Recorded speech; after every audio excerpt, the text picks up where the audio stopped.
قرآن مفصل آمنت بالله وملائكته وكتبه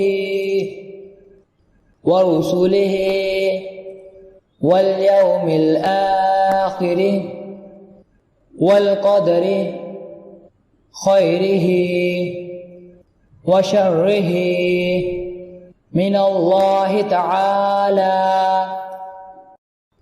والبعث بعد الموت. آمنت بالله وملائكته وكتبه ورسله واليوم الآخر والقدر خيره وشره من الله تعالى والبعث بعد الموت. میں ایمان لایا اللہ پر اور اس کے فرشتوں پر اور اس کی کتابوں پر اور اس کے رسولوں پر اور قیامت کے دن پر اور اس پر کہ اچھی اور بری تقدیر اللہ ہی کی طرف سے ہے اور موت کے بعد اٹھائے جانے پر. ایمان مجمل. آمنت بالله كما هو بأسمائه وصفاته وقبلت جميع أحكامه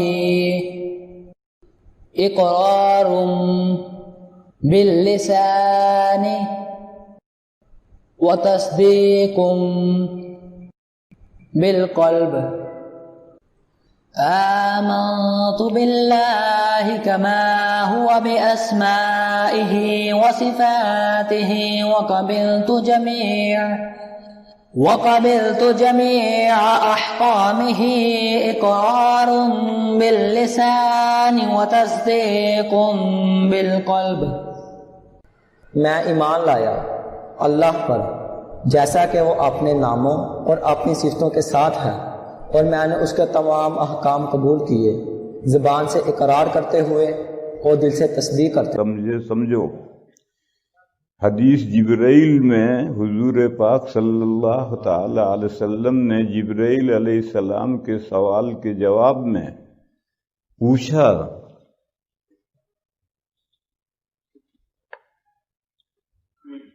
مل ایمان کیا چیز ہے؟ تو حضور نے 7 عقیدے بتائے ہیں کہ یہ 7 باتیں ماننے کا نام ایمان ہے. انہی 7 باتوں کو ایمان مفصل میں لیا ہے. جو تعلیم الاسلام میں ہم بچوں کو ایمان مفصل یاد کراتے ہیں، ایمان مفصل اس کے مقابل ہے ایمان مجمل. ایمان مجمل میں یہی 7 باتیں خلاصے کے طور پر لی ہیں، کھولی نہیں ہیں. اور ایک بات اور بڑھائی ہے، وہ بات بھی بڑھائی نہیں ہے، وہ بھی ایمان مفصل ہی کا خلاصہ ہے. آمنت باللہ کما هو باسمائہ وصفاتہ وقبلت جمیع احکامہ. میں اللہ کو مانتا ہوں جیسی ان کی صفتیں ہیں اور ان کے نام پاک ہیں. ان کی ساری صفتوں کو بھی مانتا ہوں، ان کے تمام مبارک ناموں کو بھی مانتا ہوں. آمنت باللہ کما ہوا باسمائہ وصفاتہ. اللہ کے جو نام ہیں ان ناموں کے ساتھ میں اللہ کو مانتا ہوں، اور اللہ کی جو صفتیں ہیں ان صفتوں کے ساتھ میں اللہ کو مانتا ہوں. وَقَبِلْتُ جَمِيعَ أَحْكَامِهِ، اور اللہ نے میری طرف جو احکام بھیجے ہیں ان سب کو میں مانتا ہوں. یہ ایمان مجمل ہے، یعنی گول گول ایمان، کھولے بغیر ایمان، پھیلائے بغیر ایمان، تفصیل کیے بغیر ایمان، شارٹ. اللہ کو ماننا اسماء و صفات کے ساتھ، ناموں کے ساتھ اور صفتوں کے ساتھ۔ میرے بھائیوں، یہ سمجھنا چاہیے کہ اللہ ذات بخت کا نام نہیں ہے، یہ ستون ہے، اس میں کوئی کمال نہیں، نہ پازیٹو نہ نیگیٹو، یہ ستون کھڑا ہے، اس میں کوئی کمال نہیں، نہ مثبت نہ منفی۔ یہ ایسا اللہ ایسے ذات بخت نہیں ہے، بخت کے معنی اونلی، اللہ ذات بخت نہیں ہے۔ اللہ میں 7 صفتیں ہیں اور بے شمار اسماء حسنی ہیں۔ اسماء حسنی کمالات پر دلالت کرنے والی الفاظ ہیں۔ اللہ میں بے شمار کمالات ہیں، مثبت بھی اور منفی بھی، پازیٹو بھی کمالات ہیں اور نیگیٹو بھی کمالات ہیں، اور 7 صفتیں ہیں۔ صفت میں اور اسماء حسنی میں کیا فرق ہے؟ ذرا سا فرق ہے۔ وہ بات جس کے ساتھ اللہ کو متصف کرنا ضروری ہے اور اس کی ضد کے ساتھ اللہ کو متصف نہیں کر سکتے، وہ صفتیں ہیں۔ ایسی 7 باتیں ہیں جن کے ساتھ متصف کرنا ضروری، ان کی ضد کے ساتھ اللہ کو متصف نہیں کر سکتے۔ پہلی صفت اللہ کی ہے حی، اللہ زندہ ہے، یہ اللہ کی صفت ہے، اور اس کی حی زندہ کی جو ضد ہے اس کے ساتھ اللہ کو متصف نہیں کر سکتے۔ دوسری صفت ہے اللہ سمیع ہے، خوب سننے والے ہیں، اس کی جو ضد ہے بہرا ہونا، اس کے ساتھ اللہ کو متصف نہیں کر سکتے۔ تیسری صفت ہے بصیر ہونا، اللہ ہر چیز دیکھ رہے ہیں، اس کی جو ضد ہے اندھا ہونا، اس کے ساتھ اللہ کو منتصف نہیں کر سکتے۔ تیسری صفت ہے علیم ہونا، وہ ہر چیز جانتے ہیں، اس کی جو ضد ہے جہالت نہ جاننا، اس کے ساتھ اللہ کو متصف نہیں کر سکتے۔ اسی طرح سے اور صفت ہے شائی، مرید وغیرہ۔ بہرحال 7 صفتیں تو وہ ہیں جن کے ساتھ اللہ کو متصف کرنا ضروری ہے اور ان کی ضد کے ساتھ متصف نہیں کر سکتے، یہ صفتیں ہیں۔ اور اس کے علاوہ دوسری باتیں اللہ پاک میں ہیں، اس کو بھی متصف کر سکتے ہیں اور اس کی ضد کے ساتھ بھی متصف کر سکتے ہیں۔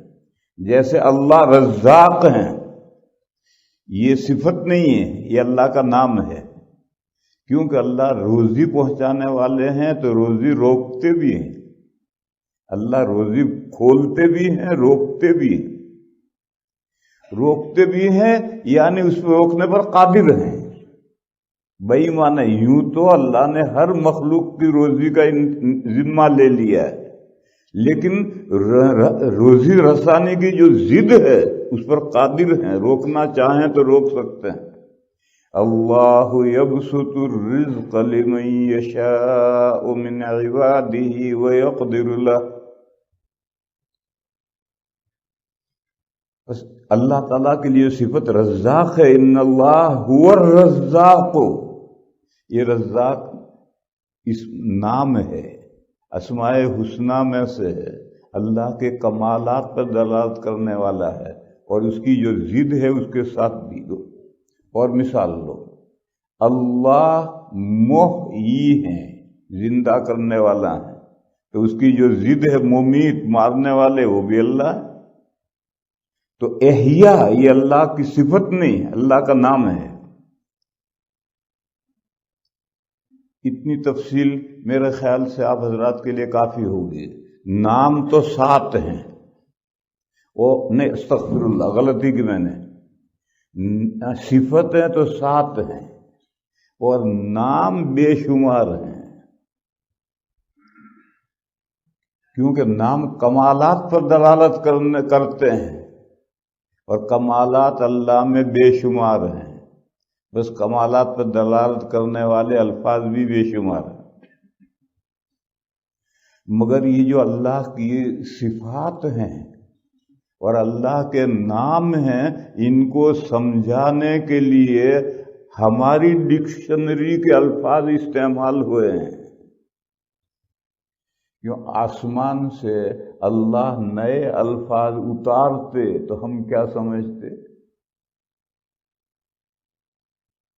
اس لیے ہم انسانوں کے ڈکشنری میں جو الفاظ ہیں صفات پر دلالت کرنے والے اور کمالات پر دلالت کرنے والے، وہی الفاظ اللہ کے لیے استعمال کیے گئے ہیں۔ اس کے علاوہ اللہ کی خوبیوں کو سمجھانے کا اور کوئی راستہ نہیں ہے۔ مگر یہ سمجھنا کہ یہ جو الفاظ ہیں، ان الفاظ سے جو ہمارے ذہن میں ایک مطلب آتا ہے وہ اللہ کے لیے، وہی اللہ کے لیے نہیں، وہی اللہ کے لیے نہیں۔ اللہ نے خود قاعدہ بیان کیا ہے، لیس کمثلہ شیء وہو السمیع البصیر۔ اللہ کے مانند کوئی چیز نہیں ہے، اور اللہ خوب سننے والے اور خوب دیکھنے والے ہیں۔ یہ سمیع تو ہمارے لیے لفظ ہے، دیکھنے والے سننے والے ہم سنتے ہیں، بصیر بھی ہمارے لیے لفظ ہے، دیکھنے والے ہم دیکھتے ہیں۔ یہ دو صفتیں اللہ کے لیے ثابت کی کہ اللہ سمیع ہے، بصیر ہے۔ مگر پہلے قاعدہ بتلایا کہ اللہ کے مانند کوئی چیز نہیں، لہذا تم کہیں اللہ کو اپنے جیسا سمیع و بصیر نہ سمجھیو۔ یہ قاعدہ کلیہ ہے، سورہ شورا میں یہ قاعدہ آیا ہے، یہ قاعدہ کلیہ ہے، اور سب جگہ یہ قاعدہ جاری ہوتا ہے، تمام صفات میں اور تمام اسماء میں۔ صفات میں یعنی اللہ کے لیے ضروری حالت، صفت کے معنی ضروری حالت، جس حالت سے آدمی جدا ہو ہی نہیں سکتا، اور اسماء کے معنی کمالات پر دلالت کرنے والے الفاظ ہیں۔ اللہ میں جو ضروری حالت ہے اور اللہ میں جو کمالات ہیں، ان پر دلالت کرنے والے جو الفاظ قرآن و حدیث میں استعمال کیے ہیں، وہ ہمارے لیے جو الفاظ تھے وہ استعمال کیے۔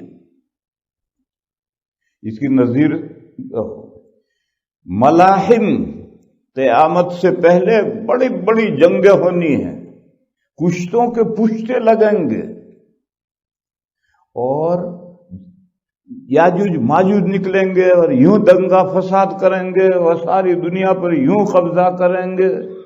یہ جو فیوچر کے احوال ہیں، نبی پاک صلی اللہ تعالی علیہ وسلم نے ان کو اپنے زمانے کے محاورات میں بیان کیا ہے۔ جبھی صحابہ سمجھیں گے اب یاجوج ماجوج نکلیں گے، وہ آسمان کی طرف تیر چلائیں گے، ان کا تیر کیسا ہوگا اللہ جانے کیسا ہوگا۔ جب حضور وہ مضمون بیان کریں گے تو اپنے زمانے کی جو اصطلاح ہے تیر، وہ تیر ہی اصطلاح استعمال کی، لیکن یہ ضروری تھوڑی ہے کہ یاجوج ماجوج کا تیر 1400 سال پہلے جیسا تیر تھا ایسا ہو سکتا ہے وہ میزائل چلائے، ہو سکتا ہے وہ راکٹ بھیجے، ان کا میزائل اور راکٹ تیر جیسے ہی تو جاتے ہیں۔ یہ میں مثال بتلا رہا ہوں کہ فیوچر کی جو بات ہوتی ہے وہ اپنے بیان کرنے والا اپنے زمانے کی اصطلاح میں بیان کرتا ہے، اس کے علاوہ سمجھانے کی کوئی شکل نہیں۔ بس یہ سمجھ لینا کہ یاجوج ماجوج کا تیر ایسا ہی ہوگا جیسا 1400 سال پہلے تیر ہوتا تھا، تو ایسا سمجھنا غلط فہمی ہے۔ اسی طرح سے سمجھو میرے بھائیو، مسائل دو قسم کے ہیں، ایک ہمارے عالم مشاہد جو دنیا ہم دیکھ رہے ہیں، اس کی چیزیں ہیں، یہ نیچر مادے سے بنی ہوئی چیزیں ہیں، اور ایک دنیا ہے آؤٹ آف نیچر۔ یہ مادی دنیا جہاں ختم ہوتی ہے وہاں سے دوسری دنیا شروع ہوتی ہے، آؤٹ آف نیچر، اور وہ کہیں ہے، دور نہیں ہے، وہ ہمارے سامنے ہے۔ مگر ہمیں دکھائی نہیں دیتی، کیونکہ ہمارے کان مادی چیزوں کو سنتے ہیں، ہماری آنکھیں مادیات کو دیکھتے ہیں۔ دیکھو اس ماحول میں پوری ہوا بھری ہوئی ہے، کہاں نظر آتے ہیں آپ کو؟ ہوا کہاں نظر آتی ہے؟ ہوا تو ہے۔ آپ جب پنکھا آن کرتے ہیں اور پنکھڑیاں ہلتی ہیں تو وہ پنکھڑیاں فضا میں جو ہوا بھری ہوئی اسے تھپڑ مارتی ہیں، تو وہ اگلے کو تھپڑ مارے، وہ اگلے کو تھپڑ مارے، یوں آتی آتی پنکھے کی ہوا ہمیں تھپڑ مارتی ہے، تو ہم کہتے ہیں ہاں ہوا لگی، ہوا لگی یعنی ہوا نے ہمیں تھپڑ مارا۔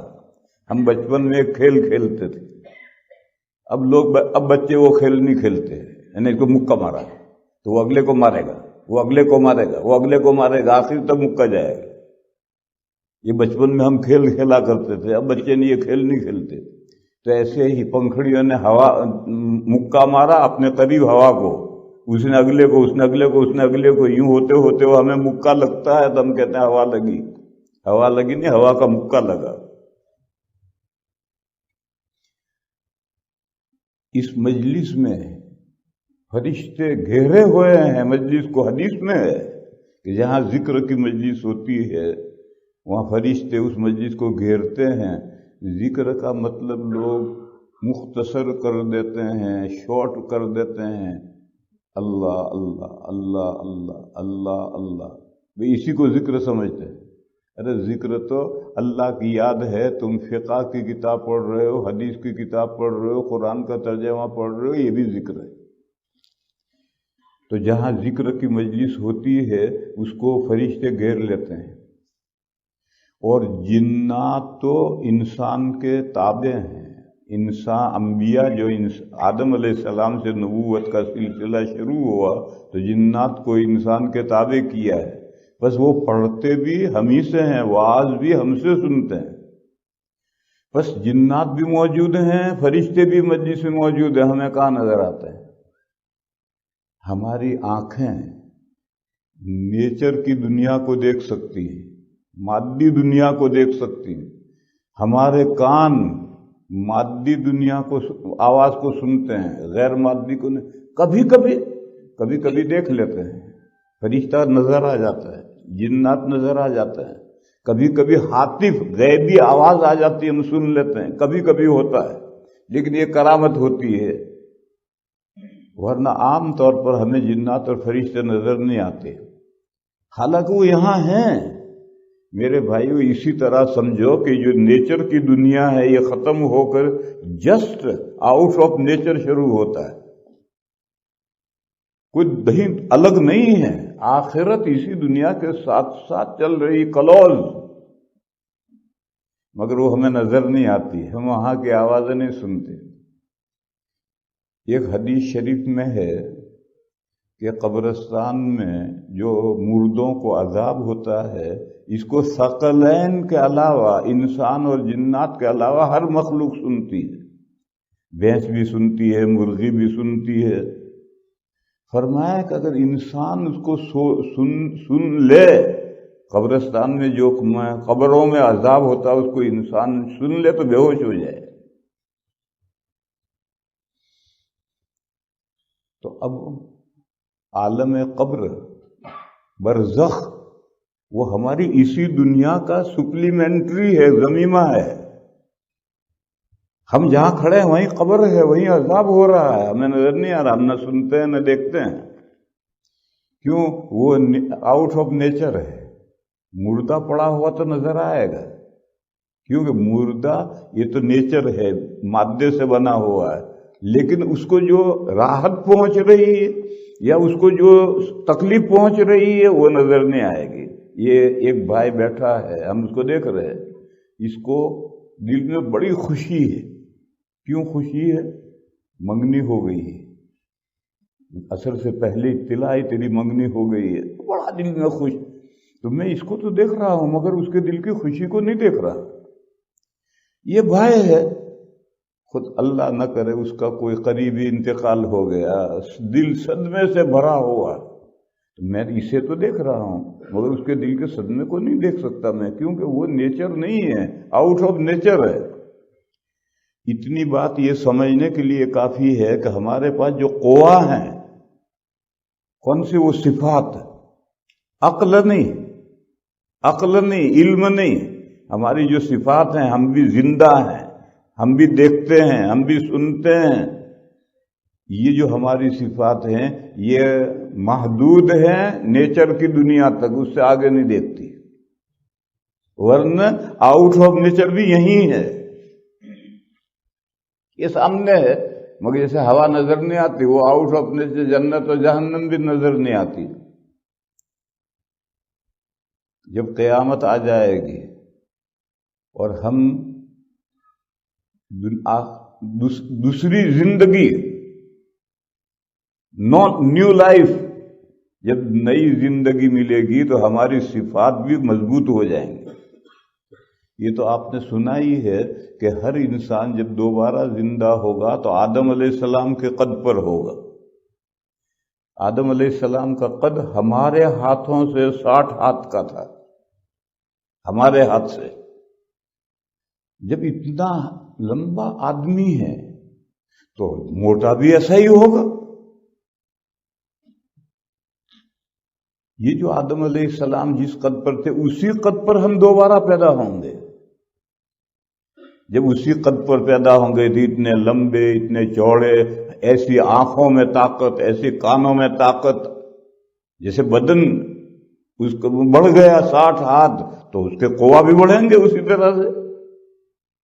تو جب دوسری زندگی قیامت کے دن ہم دوبارہ، ہمیں نیو لائف ملے گی اور ایسی پاورفل لائف ملے گی تو قیامت کے میدان میں کھڑے کھڑے جنت بھی نظر آنے لگے گی اور جہنم بھی نظر آنے لگے گی۔ وَأُزْلِفَتِ الْجَنَّةُ لِلْمُتَّقِينَ وَبُرِّزَتِ الْجَحِيمُ لِلْغَاوِينَ۔ یہیں سے جنت بھی نظر آ رہی، جہنم بھی نظر آ رہی ہے۔ کیوں؟ اب آنکھیں پاورفل ہو گئی، کان میں طاقت زیادہ آ گئی۔ خیر میرے بھائیوں، میں مضمون یہ سمجھا رہا ہوں کہ ہم اس دنیا میں اللہ کی صفات کے لیے جو قرآن میں الفاظ ہیں، حدیثوں میں الفاظ ہیں، اور اللہ کے اسماء حسنہ کے لیے قرآن و حدیث میں جو الفاظ ہیں ان کی پوری حقیقت نہیں سمجھ سکتے، بس برائے نام سمجھ سکتے ہیں۔ جیسے یاجوج ماجوج نکلیں گے اور تیر چلائیں گے تو اس کی پوری حقیقت نہیں سمجھ سکتے، برائے نام سمجھ سکتے ہیں۔ اور سمجھانے کے لیے قرآن و حدیث میں الفاظ وہ استعمال کیے ہیں جو انسانوں کے لیے ہیں، کیونکہ آسمان سے نئے الفاظ اگر اتارے جائیں تو ہم اس کو کیسے سمجھیں گے؟ دیکھو، ایک آدمی، میں یہاں آتا ہوں تو بیان میں کوئی لفظ کبھی انگریزی بول دیتا ہوں تو عادت پڑ گئی، تو وہاں دارالعلوم دیوبند میں سبق پڑھاتا ہوں تو بھی کوئی لفظ انگریزی بول دیتا ہوں۔ تو وہاں ایک بڑے استاد ہیں حضرت مولانا ریاست علی صاحب مدہ ذلہ، وہ ترمذی شریف پڑھاتے ہیں۔ انہوں نے مجھے باقاعدہ آدمی بھیج کر کہا کہ آپ سبق میں انگریزی لفظ نہ بولا کریں، کیونکہ بیچ میں ایک لفظ انگریزی بولا، اس لفظ کو طلبہ تو سمجھتے نہیں، تو سارا مسئلہ ان کے لیے الجھ جاتا ہے۔ میں تو یہ سمجھتا ہوں کہ میں نے یہاں میں انگریزی لفظ بولوں گا تو اس کو سب لوگ بہتر سمجھیں گے، اور وہاں وہ لفظ میں نے بولا، طلبہ لفظ کو تو سمجھے نہیں، تو پھر میں بہت کوشش کر کے، کوئی انگریزی لفظ زبان سے نہیں نکلنا چاہیے اردو بولتے ہوئے، جیسے یہ انگریزی لفظ وہ نہیں سمجھ سکتے کیونکہ وہ انگریزی نہیں جانتے، پر ایسے آسمان سے الفاظ آتے تو ان الفاظ کو ہم کیا سمجھتے؟ دوسری زبان کے الفاظ ہوتے یا عربی ہی کے الفاظ ہوتے، لیکن ہماری لغت کے نہ ہوتے تو ہم ان کو کیسے سمجھتے؟ اور اللہ کی صفات کو بیان کرنا بھی ضروری ہے، اسماء حسنہ کو بیان کرنا بھی ضروری ہے۔ اللہ ستون کی طرح سے ذات بحت نہیں ہے، اور اللہ بے کمال نہیں ہے، بے شمار کمالات کا مجموعہ ہے، ان کمالات کو سمجھانا ضروری ہے۔ دیکھو، اللہ کا کمال ہے وہ تمام مخلوقات کو روزی پہنچاتے ہیں۔ جس کا اس پر اعتقاد اور عقیدہ ہے وہ اللہ سے دعا کرے گا، یا اللہ ارزقنی، مجھے روزی عنایت فرمائی۔ اور جو اللہ کی یہ صفت جانتا ہی نہیں ہے وہ اللہ سے کیوں دعا کرے گا اللہ مجھے روزی عطا فرمائیے؟ بلکہ جو اللہ کی یہ صفت نہیں جانتا وہ گنگا جمنا کو رزاق سمجھے گا، وہ سورج چاند کو رزاق سمجھے گا، گورنمنٹ کو رزاق سمجھے گا۔ جب ہمارے پاس کام نہیں ہوتا تو گورنمنٹ ہمیں سپورٹ دیتی ہے، رزاق گورنمنٹ۔ پہلے اسی طرح گورنمنٹ کو رزاق سمجھ جا رہا۔ فرعون کا یہی دعویٰ تھا کہ میں تمہارا رب ہوں، پروردگار ہوں، پالتا پوستا ہوں۔ تو اب یہ چاند سورج کو رب بنا لیا، گنگا جمنا کو رب بنا لیا، بادشاہ کو رب بنا لیا۔ یہ شرک کہاں سے آئے گا؟ جب اللہ کو رزاق نہیں مانتا تو یہ صورت پیدا ہوگی۔ جس کا ایمان ہے کہ رزاق اللہ ہے اور عالم اسباب میں اللہ رزق سبب کے ذریعے سبب سے پہنچاتے ہیں، یہ اعتقاد ہے۔ تو دکان کر رہا ہے، کام کر رہا ہے، نفع ہو رہا ہے تو وہ سمجھتا ہے کہ اللہ روزی دے رہے ہیں، اور اللہ دکان کے راستے سے روزی دے رہے ہیں۔ اور دوسرا پڑوسی نیبر وہی دکان کر رہا ہے، اس کو نفع نہیں ہو رہا، تو وہ سمجھ رہا ہے کہ اللہ نے میرے لیے نفع مقدر نہیں کیا ہے، اس لیے مجھے نفع نہیں ہو رہا، اور میرے پڑوسی کے لیے نفع مقدر کیا ہے۔ تو سبب کے راستے سے بس سورج سے پھل اور کھیتیاں پکتی ہیں، سورج کی دھوپ سے پھل اور کھیتیاں پکتی ہیں، اور چاند سے پھل اور کھیتیوں میں مٹھاس پیدا ہوتی ہے، پھولوں میں خوشبو پیدا ہوتی ہے۔ گنگا جمنا کھیتیوں کو سیراب کرتے ہیں اور اس سے اناج پیدا ہوتا ہے جو ہم کھاتے ہیں۔ گورنمنٹ اس کا انتظام کرتی ہے، جہاں ندیاں نہیں ہوتی وہاں ڈیم باندھ کر کے پانی لے جاتی ہیں، زمینوں کو سیراب کرتی ہیں تاکہ غذا پیدا ہو۔ یہ سب اسباب ہے۔ جو جانتا ہے کہ رزاق اللہ ہے، اور اللہ جو رزق ہے وہ گھر اوپر سے پاڑ کر 56 کروڑ گھر میں ڈال دیے لیکھا، ایسا نہیں کرتے اللہ۔ اوپر سے گھر پھٹا 56 کروڑ مٹھی بھر کر ڈال دیے گھر میں، اللہ نے لے کھاتا رہے بیٹھا بیٹھا، ایسا اللہ نہیں کرتے۔ اللہ نے 3 قسم کی مخلوقیں پیدا کی ہیں۔ جمادات پیدا کیے ہیں، ان کو زمین سے انرجی کی ضرورت نہیں، یہ پتھر ہیں، پہاڑ کھڑا ہے، یہ جمادات ہیں، ان کو انرجی نہیں چاہیے، تو پہاڑوں کی جڑیں نہیں، پتھر کی جڑ نہیں ہوتی۔ اور نباتات اللہ نے پیدا کیے ہیں، زمین سے اگنے والی چیزیں پیدا کی ہیں، ان کو انرجی چاہیے زمین سے، اور ٹانگیں نہیں ہیں تو اللہ نے ان کو جڑیں دی، وہ جڑیں زمین میں چلی جاتی ہیں، اور اندر سے انرجی اٹھا کر کے تنے کو، پتوں کو، پھلوں کو، پھولوں کو انرجی پہنچاتی۔ کیونکہ اگر یہ جڑیں نہیں دیں گے اللہ تعالیٰ تو یہ درخت چل کر کہاں جائیں گے؟ ان کے ٹانگیں تو ہیں نہیں، تو ٹانگیں نہیں ہیں تو جڑیں دی۔ اور کمال ہے اللہ کا، جیسے آم کی جڑیں ہوتی ہیں بہت نیچے تک گئی ہوئی، تاڑ کی اور کھجور کی اتنی لمبی جڑیں نہیں ہوتی ہیں، چھوٹی چھوٹی اتنی ہوتی ہیں، مگر وہ انرجی اٹھاتی ہیں اور 20 فٹ اوپر پہنچاتی ہیں۔ اور ناریل کے اندر 500 گرام، ہر ناریل میں 500 گرام پانی ہے، وہ پانی یہاں سے زمین سے اٹھا کر پہنچتا ہے۔ تو ایک مخلوق اللہ نے ایسی بھی بنائی، اور دوسری مخلوق اللہ نے ایسی بنائی کہ وہ اس کو ٹانگیں دی، اور ٹانگیں دے کر کے اس کی ضروریات مہیا کی۔ گھاس کھانے والی مخلوق اللہ نے پیدا کی تو جنگل کے جنگل چراگاہ سے بھر دیے، گھاسیں خود اگائی۔ اب بھینسوں کو ٹانگیں دی، ہرن کو ٹانگیں دی، بکری کو ٹانگیں دی، اٹھو کھڑے ہو اور چلو ڈھونڈو تمہاری گھاس کہاں ہے۔ اب ان کی ذمہ داری ہے وہ گھاس ڈھونڈ کر چلیں، کوئی کاٹ کر لا کر یہاں ڈالے گا؟ ٹھیک ہے ڈالے ٹھیک ہے، لیکن ضروری نہیں ہے، تمہیں خود کھڑا ہونا ہے اور ٹانگوں میں چل کر کے گھاس ڈھونڈنی ہے۔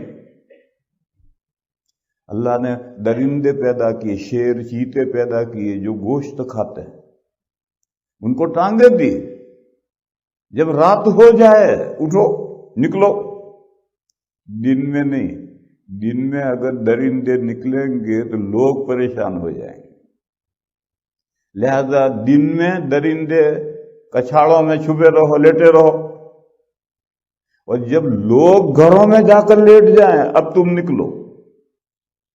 تو کیسا قدرت کا نظام ہے، دن میں درندے نہیں نکلتے، پہاڑوں میں کھوہوں میں چھپ جاتے ہیں، کیوں؟ لوگ نکلے ہیں، کھیتوں میں جگہ جگہ لوگ ہیں، اگر یہ درندے بھی نکلیں گے تو کیسے کام چلے گا؟ اور جب شام کو لوگ گھروں میں جا کر چھپ گئے اب درندے تم نکلو اور اپنی روزی تلاش کرو۔ کہاں ملے گی روزی؟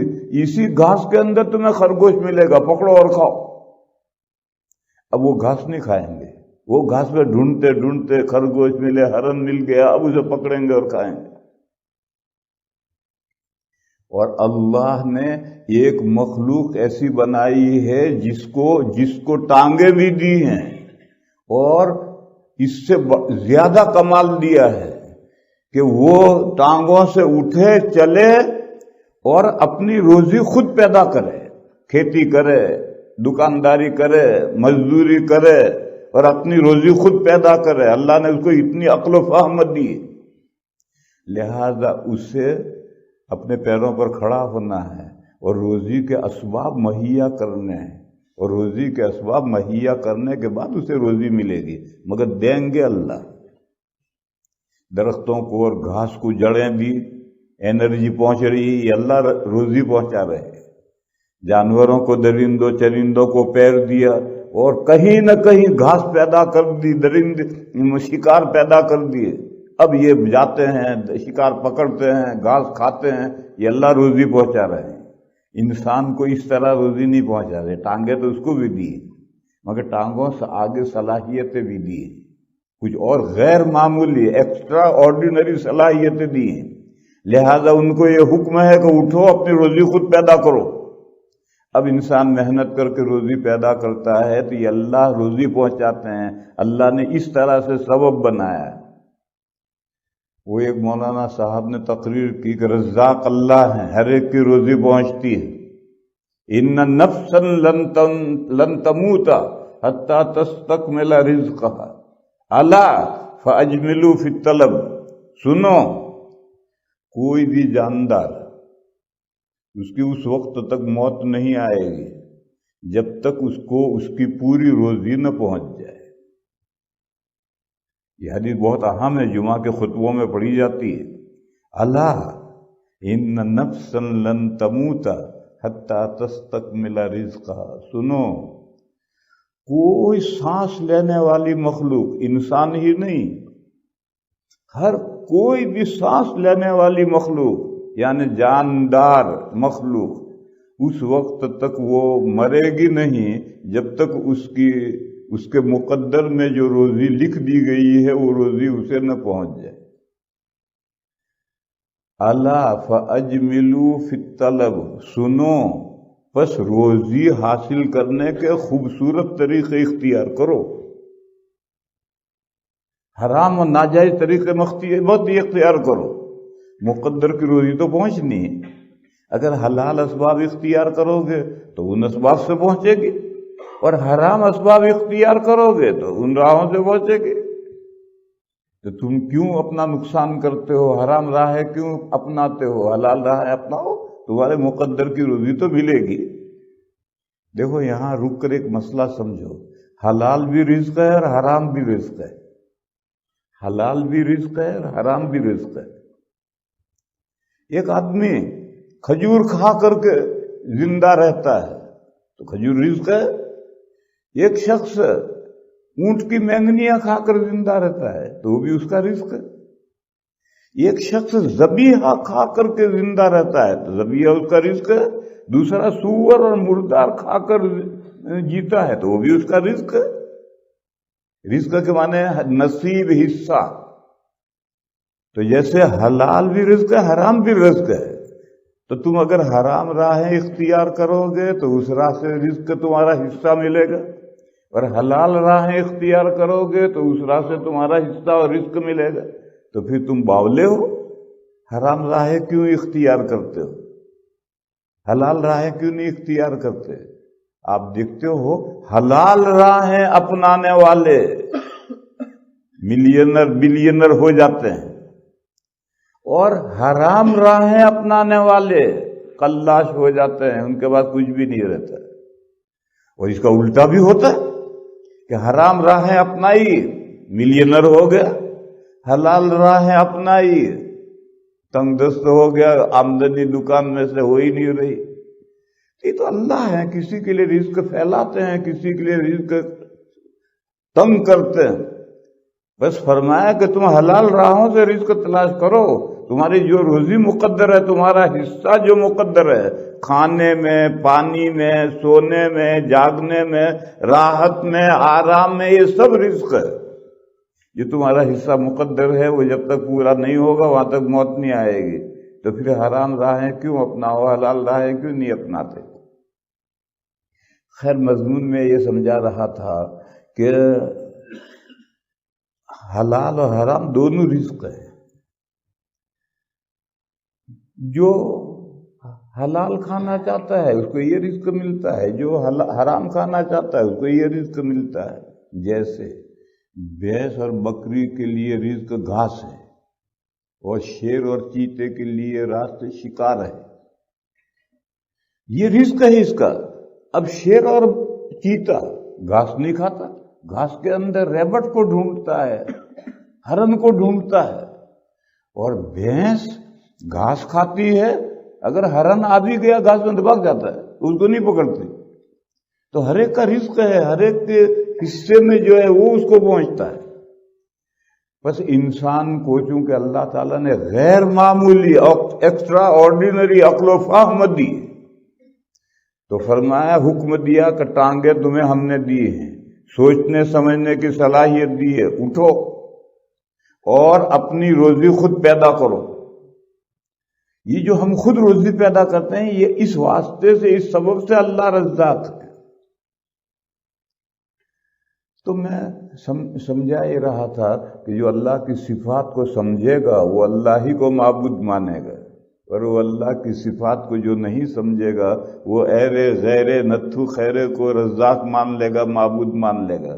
اس لیے اللہ کی صفات کے ساتھ اسماء الحسنی پر بھی ایمان لانا ضروری ہے۔ اور ایک اور مثال لے لو، زندہ اللہ کرتے ہیں، مارتے اللہ ہیں، یہ ہمارا ایمان ہے۔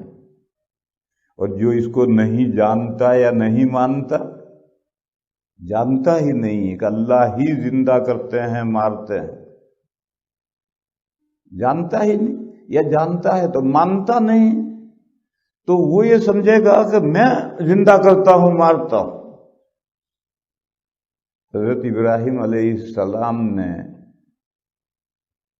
قوم کی مندر میں ساری مورتیاں توڑ ڈالی اور بڑی مورتی کو چھوڑ دیا اور کلاڑا اس کے کندھے پر لٹکا دیا۔ قوم جب میلے سے واپس آئی تو مندر میں خداؤں کا برا حال دیکھا، خداؤں کا برا حال تھا، سب کی، کسی کے ٹانگ ٹوٹی ہے، کسی کے کان کٹا ہوا ہے، کسی کے ناک کٹی ہوئی ہے، سب کے ستیہ ناش ہو گیا ہے۔ اور جو بڑا بت تھا وہ کلڑا لیے کھڑا ہے، اس کو نہیں توڑا۔ اب قوم اتنی بے وقوف تو نہیں تھی، انہوں نے انڈیکیٹر دیا تھا کہ یہ جو بڑا ہے کلڑا لیے کھڑا ہے، اس نے چھوٹے خداؤں کو مارا ہے، پٹا ہے، اب تم سب مل کر اسے پیٹو۔ مگر قوم اتنی بے وقوف نہیں تھی کہ یہ سمجھے کہ اس بڑے نے سب کو مارا ہے۔ تو آپس میں مشورہ ہوا کہ بھئی یہ ہمارے خداؤں کا ستیہ ناش کس نے کیا؟ تو لوگوں نے کہا کہ ایک جوان فتح جس کا نام ابراہیم ہے، اس کو ہم نے مورتیوں کی برائی کرتے ہوئے سنا ہے، وہ اپنے وعظ اور تقریروں میں یہ بار بار کہتا ہے یہ خدا نہیں ہے، یہ خدا نہیں ہے۔ تو لوگوں نے کہا پھر لاؤ بلا کر، وہ میلے میں نہیں آیا تھا، پیچھے رہا تھا۔ اب شبہ قوی ہو گیا کہ وہ میلے میں نہیں آیا تھا، پیچھے رہا تھا، گاؤں میں وہ اکیلا تھا، تو ہو سکتا اس نے یہ مورتیوں کی گت بنائی ہو، اسے لوگوں کے سامنے لاؤ، سب کے سامنے پوچھو۔ بلائے کہ ابراہیم سے پوچھا، اَأَنْتَ فَعَلْتَ هَذَا بِآلِهَتِنَا یا ابراہیم، ابراہیم یہ ہمارے خداؤں کی بری گت تو نے بنائی ہے؟ تو ابراہیم علیہ السلام نے ڈائریکٹ جواب نہیں دیا، انڈائریکٹ جواب دیا۔ کبھی کبھی یس یا کہنا مناسب نہیں ہوتا ہے، بس یس کہنے کے بجائے یا کہنے کے بجائے انہوں نے انڈائریکٹ جواب دیا۔ یہ کہا یہ بڑا کھڑا ہے، اس سے پوچھو، یہ چھوٹوں کو جو بجایا ہے وہ تو جس نے بھی بجایا ہے، یہ بڑا کھڑا ہے، فاسألوہم، یہ جو چھوٹے مرے پڑے ہیں، زخمی پڑے ہیں، ان زخمیوں سے پوچھو تمہیں کس نے مارا؟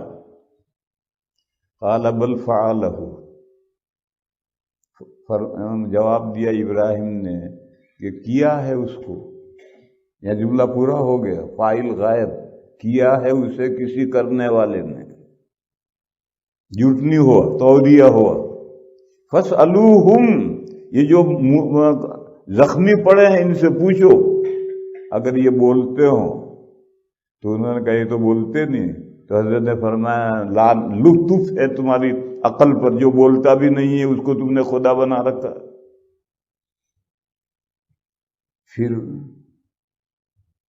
مشورہ ہوا کہ ابراہیم کو ختم کرنا ہے اور بری طرح سے ختم کرنا ہے، اس طرح سے ختم کرنا ہے کہ ساری دنیا کو عبرت ہو جائے اور کبھی ہمارے خداؤں پر کوئی ہاتھ نہ ڈالے۔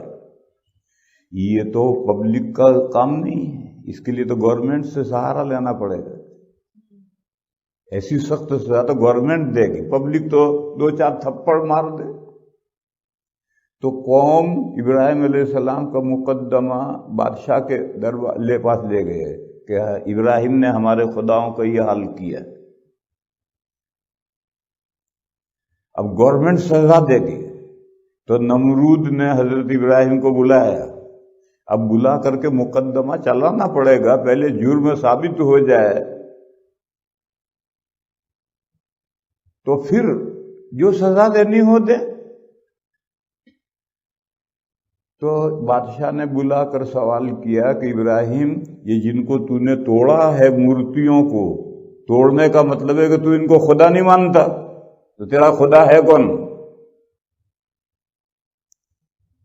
تو حضرت ابراہیم نے کہا میرا خدا وہ ہے جو جلاتا اور مارتا ہے، انہی کو مارا، میں خدا نہیں ان کا، میرا خدا وہ ہے جو جلاتا اور مارتا ہے، اور میں نے جو ان کو ٹانگیں توڑی ہیں تو میں تو سبب بنا ہوں، اصل تو اللہ تعالیٰ جلاتے ہیں اور مارتے ہیں۔ تو وہ عقل کا بے وقوف کہنے لگا یہ کام تو میں بھی کرتا ہوں، اور ایک بے گناہ جا رہا تھا، اس کو بلایا، ادھر آ، جلاد کو حکم دیا تلوار گردن اڑا، تلوار ماری گردن ایک طرف کا، دیکھ میں نے مار دیا۔ اور جیل خانے میں ایک کی پھانسی کی سزا ہو گئی تھی، بلایا اس کو، بلاؤ، بلایا اور کہا جا تیری چھٹی، کہا دیکھو یہ پھانسی کی سزا ہوئی تھی میں نے جلا دیا۔ تو ابراہیم علیہ السلام نے سوچا کہ اس کوڑ مغز کو کیسے سمجھایا جائے کہ جلانا اور مارنا یہ نہیں ہے، جلانے اور مارنے کی حقیقت تو کچھ اور ہے، یہ بات اس کو کیسے سمجھا دی جائے۔ اور مناظرہ جب ہو، دو آدمیوں میں مقابلے میں گفتگو ہو، تو پھر وہاں بحث مناسب نہیں ہوتی، دو ٹوک بات۔ تو حضرت ابراہیم نے فوراً دلیل بدلی اور کہا کہ میرا رب وہ ہے جو روزانہ مشرق سے سورج نکالتا ہے، مغرب میں ڈوباتا ہے۔ اگر تیرا دعویٰ ہے کہ تو خدا ہے تو تو مغرب سے نکال کر مشرق میں ڈوبا۔ حضرت ابراہیم علیہ السلام کی یہ دلیل سن کر کے ہکا بکا رہ گیا نمرود، کوئی جواب نہیں دے سکا۔ اور کھسیانی بلی کھمبا نوچے، بلی جب کتے کا مقابلہ نہیں کر سکتی تو بھاگتی ہے اور کھمبے کو پنجہ مارتی ہے۔ تو بادشاہ نے حکم دیا پوری قوم کو کہ سوختہ جمع کرو، جلانے کی لکڑی جمع کرو۔ تو پورے ملک نے 6 مہینے تک سوختہ جمع کیا، آگ لگائی۔ اب 6 مہینے میں کتنا جلانے کی لکڑی جمع ہوئی ہوگی، آگ لگائی۔ جب دہک گئی آگ تو ابراہیم علیہ السلام کو گوفن میں بٹھا کر کے ڈالا اندر، قریب نہیں جا سکتے تھے اتنی تیز آگ تھی، تو دور سے گوفن میں بٹھا کر پھینکا۔ گوفن اب رہے نہیں۔ ہمارے بچپن میں کھیت ہے، باجرے کا کھیت ہے، جواری کا کھیت ہے، اس میں چڑیاں آتی ہیں چگنے کے لیے، تو کھیت کے بیچ میں ایک اونچا سا چھپر بناتے ہیں، وہاں ڈھیلے لے کر کے ایک آدمی کھڑا رہتا ہے، چڑیاں آئی تو اسے گوفن میں ڈھیلا لے کر کے پھینکا، وہیں جا کر گرے گا تو چڑیاں اڑ جائیں گے۔ اس کو گوفن کہتے تھے، اب رہے نہیں گوفن، اب اس کی جگہ پر یہ ٹینک آ گئے ہیں، وہ اسی طرح سے گولا لے کر کے پھینکتے ہیں، جدھر ڈالنا ہے وہاں ڈالتے ہیں۔ یہ جو ٹینک ہیں یہ گوفن ہی کی شکل ہے، تو گوفن میں بٹھا کر کے ڈالا۔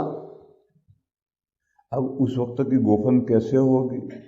چڑیا اڑانے کی گوفن تو اتنا ڈھیلا رکھ کر یوں کر کے یوں پھینکتے ہیں، تو ابراہیم علیہ السلام کو ایک آدمی تو یوں کر کے نہیں پھینک سکتا، تو اس بادشاہ کا گوفن کیسی ہوگی، اللہ جانے کیسی ہوگی۔ جیسے یاجوج ماجوج کے تیر کیسے ہوں گے معلوم نہیں کیسے ہوں گے۔ دیکھو آگ کی خاصیت جلانا ہے، اور جو چیز آگ میں ڈالو گے آگ جلا ڈالے گی، کسی کو چھوڑے گی نہیں۔ قرآن شریف ڈال دو جلا دے گی، نیک بندے کو ڈال دو جلا دے گی، برے بندے کو ڈال دو جلا دے گی، کاغذ ڈال دو، گھاس ڈال دو، لکڑی ڈال دو، کچھ بھی ڈال دو اسے جلا دے گی۔ آگ کا کام ہی جلانا ہے، اور اگر کبھی نہ جلائے تو وہ معجزہ یا کرامت ہوگی۔ یہ قاعدہ یاد رکھنے کا۔ قرآن شریف آگ میں ڈالا، آگ نے نہیں جلایا، کبھی ایسا ہوتا ہے تو یہ کرامت اور معجزہ ہوتا ہے۔ ایسے ابراہیم علیہ السلام کو ڈالا، آگ نے نہیں جلایا، یہ معجزہ ہے، کرامت ہے۔ کرامت اور معجزہ ایک ہی چیز ہے۔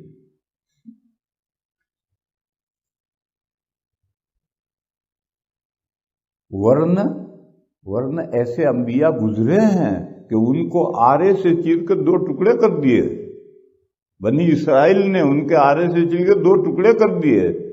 یہ تو اللہ کی کائنات میں ہوتا ہے، یہ تو اسباب و مسببات کی دنیا ہے، اور کبھی سبب کام نہ کرے تو یہ معجزہ اور کرامت ہوتی ہے، خرق عادت ہوتا ہے۔ تو آگ نے نہیں جلایا، بات ختم ہوئی۔ لیکن جہاں قرآن کریم میں یہ واقعہ آیا وہاں بات ختم نہیں ہوئی۔ جب قرآن پڑھنے والا یہاں تک پہنچے گا تو وہ سوچے گا کہ وہ بھی کہہ رہا تھا کہ میں مارتا ہوں اور جلاتا ہوں، وہ بات تو ابراہیم علیہ السلام نے چھوڑ دی، اس کا جواب تو نہیں دیا۔ اس کا مطلب یہ ہے کہ انسان بھی مار سکتا ہے، جلا سکتا ہے۔ اس نے کہا میں مارتا جلاتا ہوں، اور ابراہیم علیہ السلام نے اس کو جواب نہیں دیا اور دوسری دلیل پیش کی۔ یہ قرآن کا قاری یہاں جا کر رکے گا اور یہ سوچے گا۔ جیسا ہمارا طالب علم جب ہم یہ آیت پڑھاتے ہیں تو طالب علم یہ سوال کرتا ہے کہ ابراہیم علیہ السلام نے جو دوسری دلیل پیش کی کہ میرا رب مشرق سے سورج نکالتا ہے، تو اگر رب ہے تو مغرب سے سورج نکال۔ تو ہمارا طالب علم سوال کرتا ہے کہ نمرود یہ کہہ سکتا تھا کہ روزانہ مشرق سے سورج میں نکالتا ہوں، ابراہیم تیرا کوئی اور رب ہے تو اس سے کہہ آئندہ کل مغرب سے سورج نکالے، وہ ایسا کہہ سکتا تھا۔ تو ہم طالب علموں سے کہتے ہیں نمرود تیرے جتنا بیوقوف نہیں تھا۔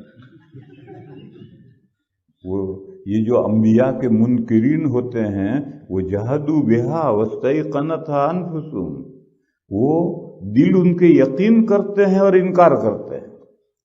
تو ابراہیم سمجھتا تھا کہ اگر میں نے ایسا کہا تو ابراہیم تو مصلی بچھائے گا، 2 رکعت پڑھے گا، ہاتھ اٹھائے گا، یا اللہ کل مغرب سے سورج نکلے، مغرب سے نکلے گا، پھر میں کیا کروں گا؟ تو خیر جیسا ہم ان کو سمجھاتے ہیں کہ اگر نمرود ایسا کہتا تو ابراہیم تو دعا کرتے، مغرب سے اگلے دن مغرب سے سورج نکلتا، پھر کیا کرتا وہ؟ اس لیے وہ ایسا کہہ نہیں سکتا تھا۔ وَبُہِتَ الَّذِي كَفَرَ، وہ ہکا بکا رہ گیا کہ کیا کہوں۔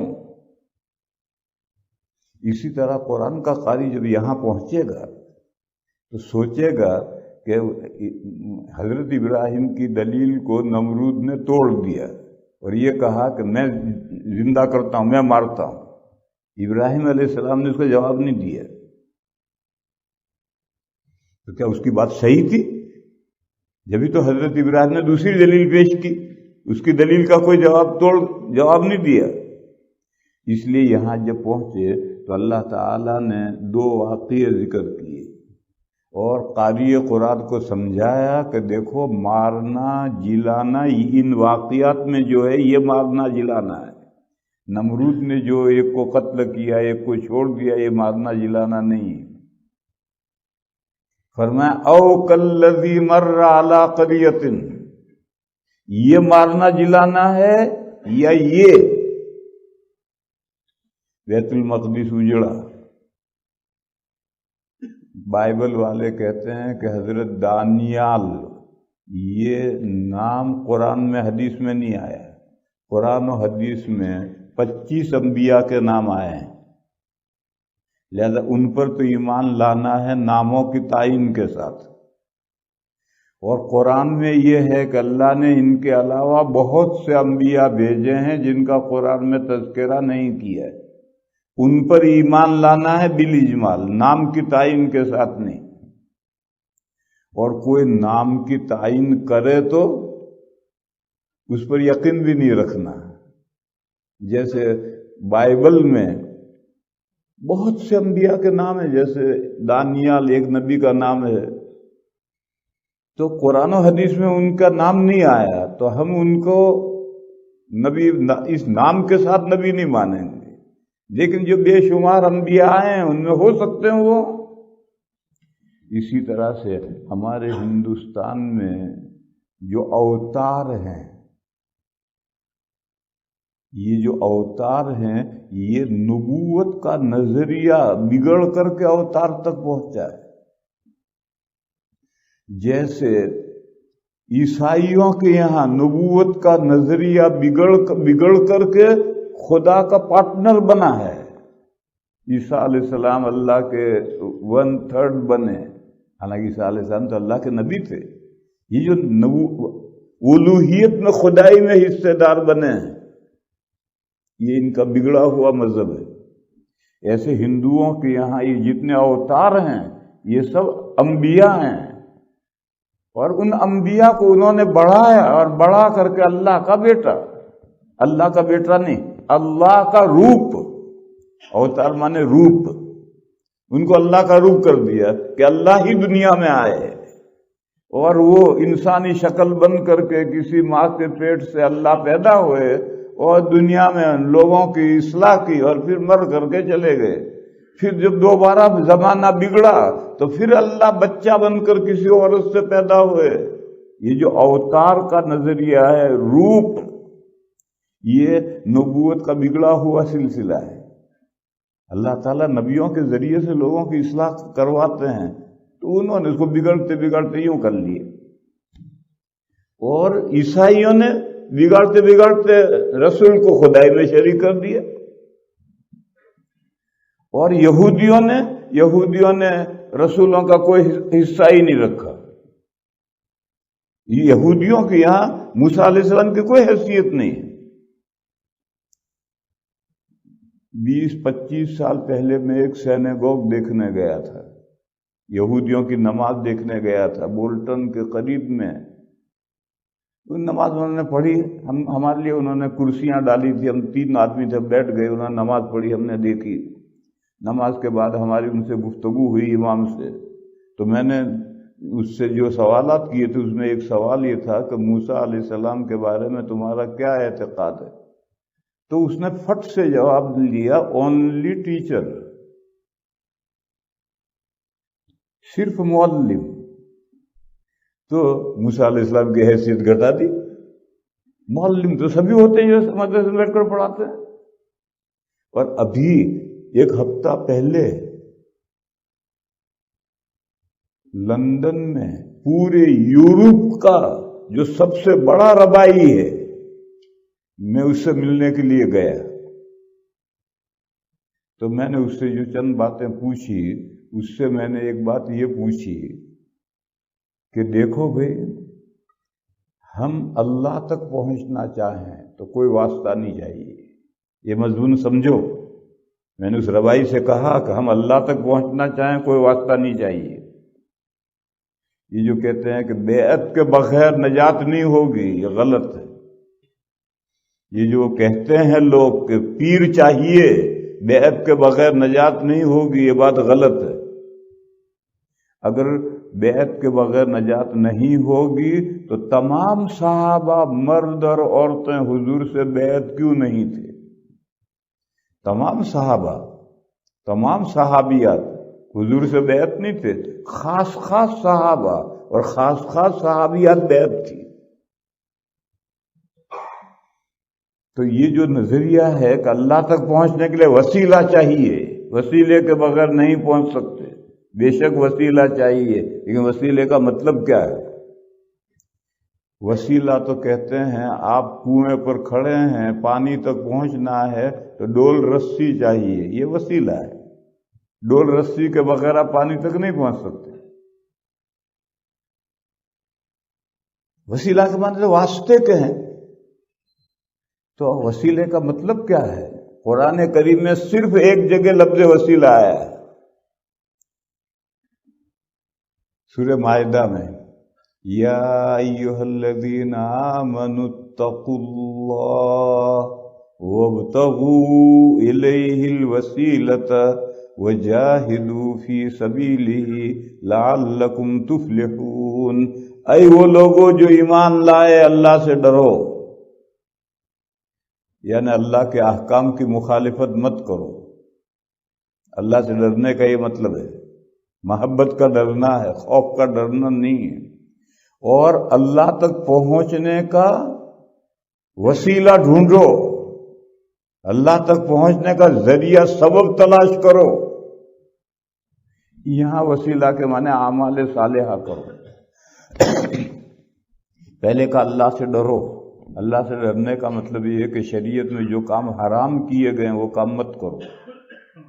پھر دوسرا پہلو ہے اللہ کی طرف وسیلہ ڈھونڈو، یعنی اعمال صالحہ کرو۔ پازیٹو نیگیٹو دو اعتبار سے 2 حکم ہیں، اتقوا اللہ یعنی حرام ناجائز کاموں سے بچو، اور اللہ تک پہنچنے کا سبب ڈھونڈو یعنی اعمال صالحہ کرو۔ نیک کاموں میں مثال خاص طور پر وجاہدوا فی سبیلہ، اللہ کے راستے میں دشمنان اسلام سے لڑا لو، لعلکم تفلحون، تاکہ تم کامیاب ہو جاؤ۔ کامیابی چاہیے تو ایمان تو تمہارے پاس ہے، اے وہ لوگ جو ایمان لائے۔ اب تمہیں کرنا کیا ہے؟ منفی پہلو سے اللہ سے ڈرنا ہے، جو کام اللہ نے حرام ناجائز کیے ان سے بچنا ہے، اور مثبت پہلو سے اللہ کی طرف پہنچنے کا وسیلہ ڈھونڈنا ہے، یعنی اعمال صالحہ کرنا ہے۔ اعمال صالحہ میں مثال کے طور پر خاص عمل صالح وہ لوگ جو مسلمانوں کو ستاتے ہیں یا اسلام کی گاڑی میں روڑا اٹکاتے ہیں، ان کا سر پھوڑو، ان کو ہٹاؤ سامنے سے، تاکہ اسلام کی گاڑی رواں دواں ہو جائے، مسلمانوں کو کوئی نہ ستائے۔ یہ اللہ کے راستے میں دشمنان اسلام سے لوہا لو، اتنا کرو گے تو تم کامیاب ہو۔ بس ایک جگہ وسیلے کا لفظ آیا ہے اور وہ اعمال صالحہ کے معنی میں آیا ہے۔ یہ سب باتیں میں نے اس ربائی سے نہیں کہی تھی، میں نے تو اسے اتنا کہا تھا کہ بندہ اللہ تک پہنچنا چاہے تو کوئی واسطے کی ضرورت نہیں، ایمان لاؤ، نیک عمل کرو، ڈائریکٹ اللہ تک پہنچو۔ لیکن اللہ بندوں تک کوئی پیغام بھیجنا چاہیں تو بلا واسطہ نہیں بھیج سکتے۔ قرآن کریم میں ہے ما کان لبشر ان یکلمہ اللہ، اللہ کسی بشر سے، انسان سے رو در رو باتیں کریں، بشر میں اتنی طاقت نہیں ہے۔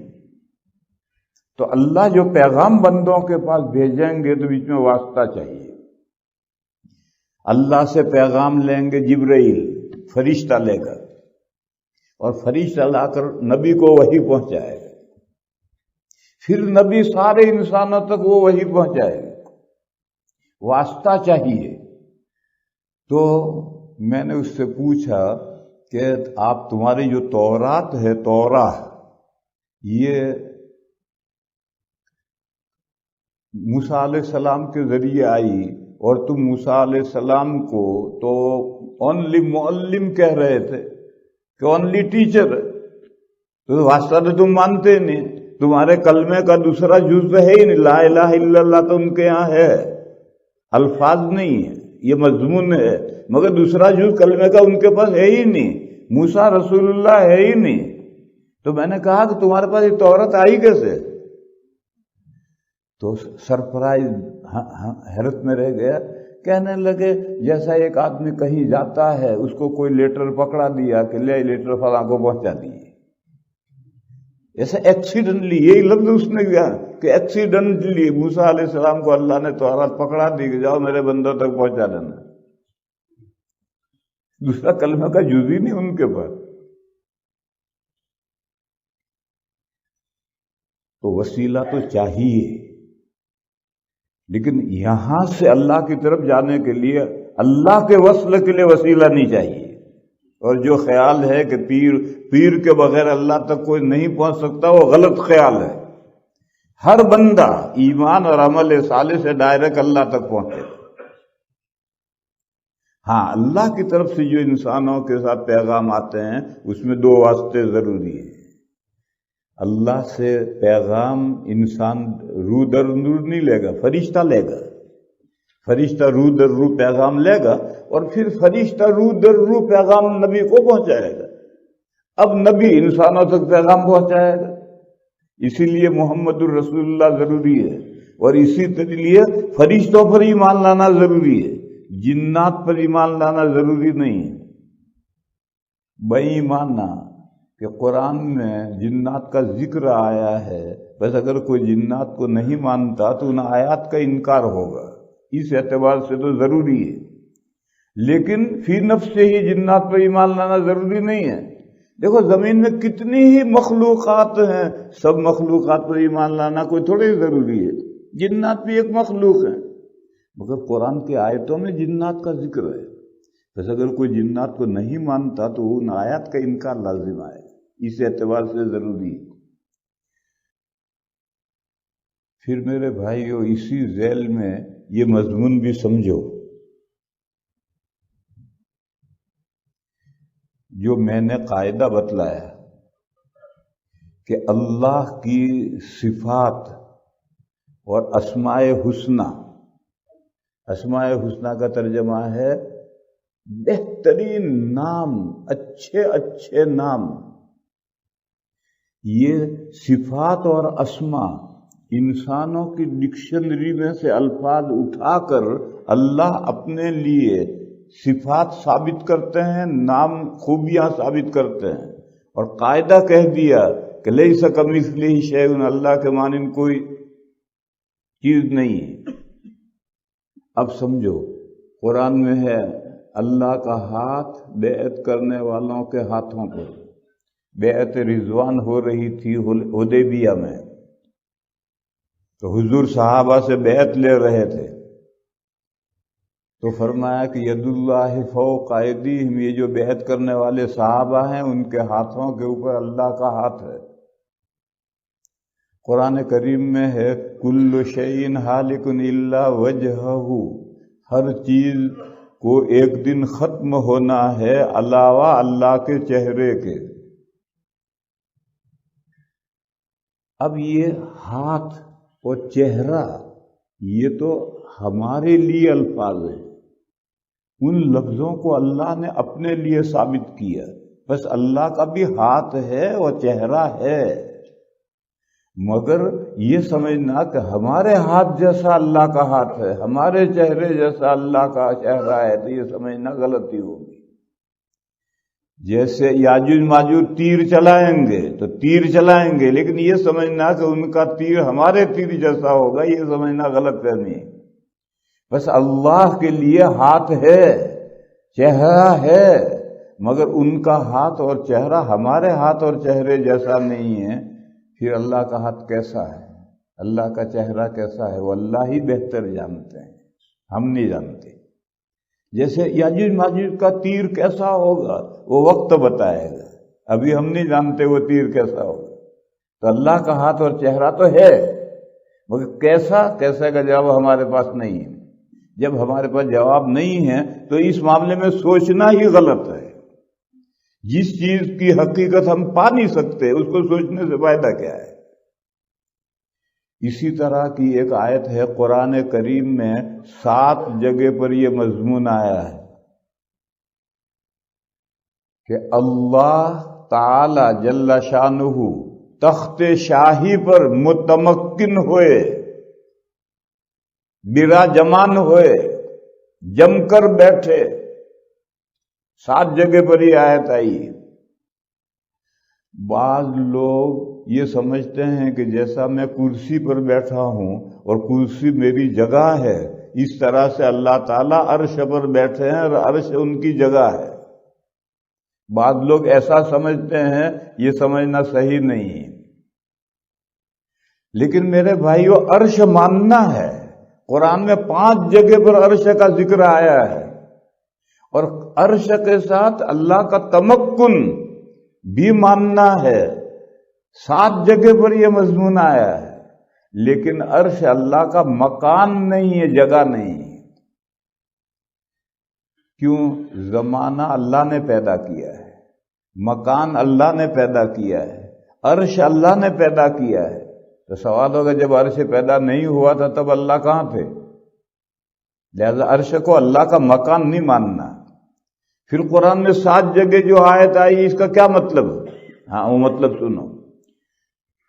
7 جگہ ایک خاص سیاق اور سباق میں آیت آئی ہے، یعنی اس سے پہلے بھی ایک مضمون ہے، بعد میں بھی ایک مضمون ہے۔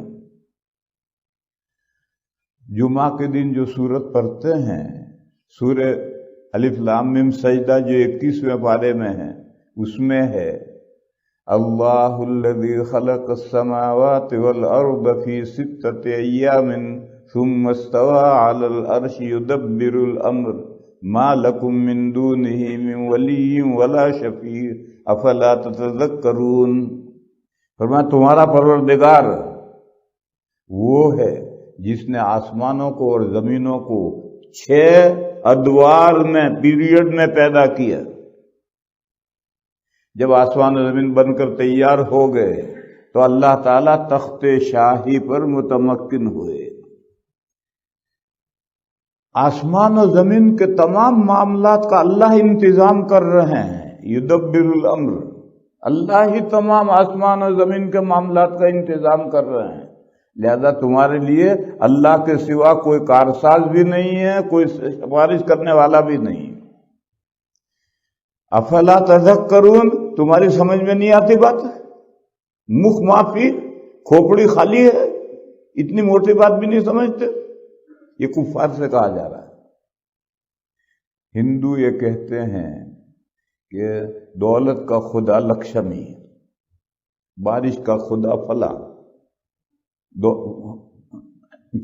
چیچک کا خدا فلاں۔ اگر چیچک سے بچنا ہے اس خدا کی پوجا کرو، بارش چاہیے اس خدا کی پوجا کرو، دولت چاہے لکشمی کی پوجا کرو۔ اور وہ کہتے ہیں کہ جیسے بہت بڑا ملک ہے اور بہت بڑا کارخانہ ہے تو ایک آدمی خود نہیں چلا سکتا، اس کا ڈپارٹمنٹ بناتا ہے اور اس کا مینیجر بنا دیتا ہے اور ان کو اختیار، تھوڑا بہت اختیار دیتا ہے. لہذا اس ڈپارٹمنٹ کا کوئی ملازم باس سے کوئی چیز چاہے تو اپنے مینیجر کو پہلے راضی کرو، وہ تمہاری درخواست کے اوپر سفارش کرے گا تو باس مانے گا ورنہ نہیں مانے گا. ایسے اللہ نے اپنی کائنات کے حصے کر کے خدا بنا رکھے ہیں. اپنے اپنے شعبے کے خدا کی بندگی کرو تو اللہ تک پہنچو گے ورنہ اللہ تک ڈائریکٹ نہیں پہنچ سکتے. قرآن کریم میں نے 7 جگہ اس جگہ تردید کی ہے کہ یہ غلط ہندوؤں کا خیال ہے. آسمان اور زمینوں کو 6 ادوار نے اللہ ہی نے پیدا کیا ہے.